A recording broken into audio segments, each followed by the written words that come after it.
You ever find yourself staring at the ceiling at exactly 3 a.m.? Again? You're wide awake, even though you went to bed at a reasonable hour, maybe even tired. You look at the clock, sigh, and wonder, why does this keep happening? If that sounds like you, I want you to know something right from the start. You are not alone. And no, you're not broken. Waking up at 3 a.m. is one of the most common things older adults experience with sleep.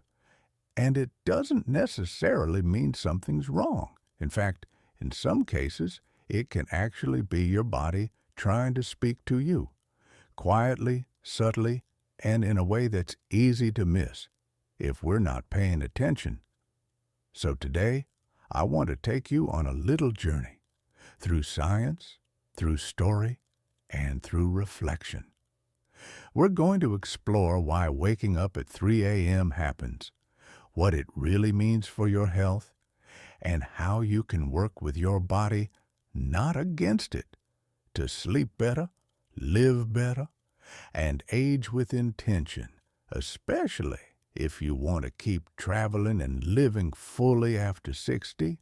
Welcome to Wisdom for the Elders, the channel where we embrace aging with knowledge, confidence, and a positive mindset. If you're new here, don't forget to subscribe and join our wonderful community of lifelong learners. Let's start with the basics. When I first noticed I was waking up around 3 a.m. a few nights a week, I thought it was just a phase. Maybe I had too much tea in the evening. Maybe it was stress. But as it kept happening, I started looking into it more seriously. I reached out to Dr. Alan Reyes, a sleep medicine specialist who works primarily with older adults. He explained that as we age, our internal clock, our circadian rhythm, actually shifts. We start to feel tired earlier in the evening, and our sleep becomes lighter. What used to be a solid 8-hour stretch now gets broken up.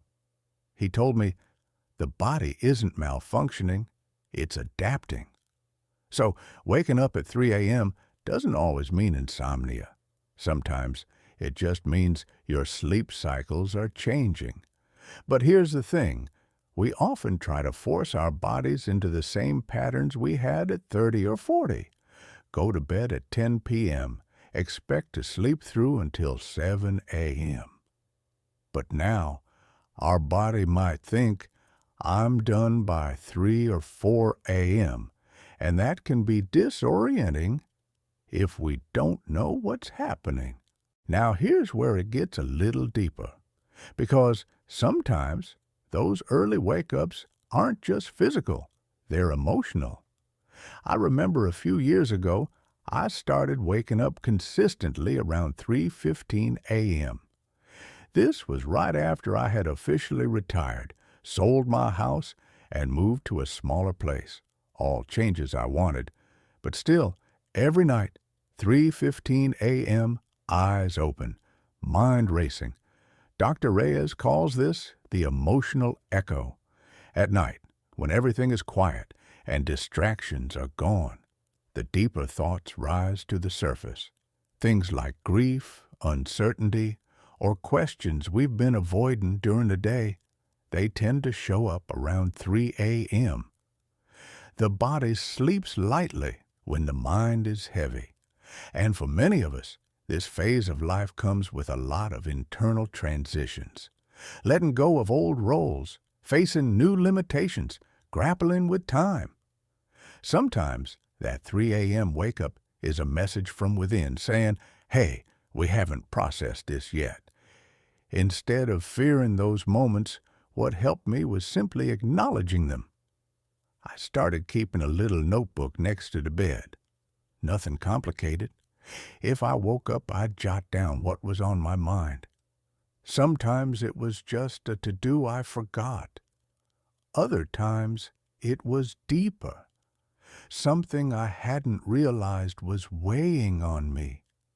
And over time, Just that act of writing it down gave my mind permission to rest again. Here's a twist I wasn't expecting when I started researching all of this. Waking up in the middle of the night used to be completely normal. Before electricity, most people slept in two chunks.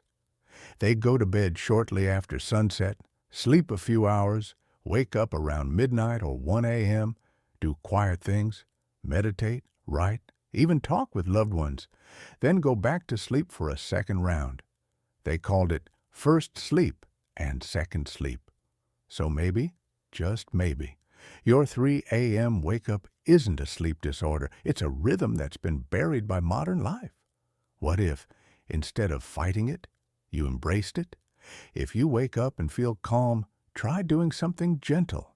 Stretch, breathe, look at the stars, listen to quiet music. Let that time be soft, not stressful. I met a woman on a train in Kyoto who told me she wakes every morning at 3:30, lights incense, and writes a short reflection. She said, "I don't wake up because I'm anxious. I wake up because it's when the world is most honest." That moment changed something for me. Now, let's talk about what helps. Because while waking up isn't always bad, most of us still want to sleep more soundly, especially if we're traveling, adjusting to new time zones, or simply want to feel refreshed. Here are a few strategies I've tried, and ones backed by doctors like Dr. Reyes. Set a wind-down ritual. Avoid screens an hour before bed. Use soft lighting. Read something light. Our brain needs cues that it's time to shift gears. 2. Eat lighter in the evening. Heavy meals or spicy foods late at night can disrupt digestion and wake you up. Try something simple: soup, roasted vegetables, or a small piece of fruit. 3. Limit caffeine after noon. This one surprised me. Even tea or dark chocolate late in the day can affect sleep more than you think, especially as we get older and metabolize things more slowly. 4. Embrace natural light during the day. Go for a walk in the morning. Open your curtains. The more sunlight your eyes get, the better your body will regulate melatonin at night. 5. If you wake up, don't panic. That one's important. The more we stress about waking up, the harder it is to fall back asleep. Let it be what it is. Use that time for a calming activity. Then try returning to bed when you feel sleepy again.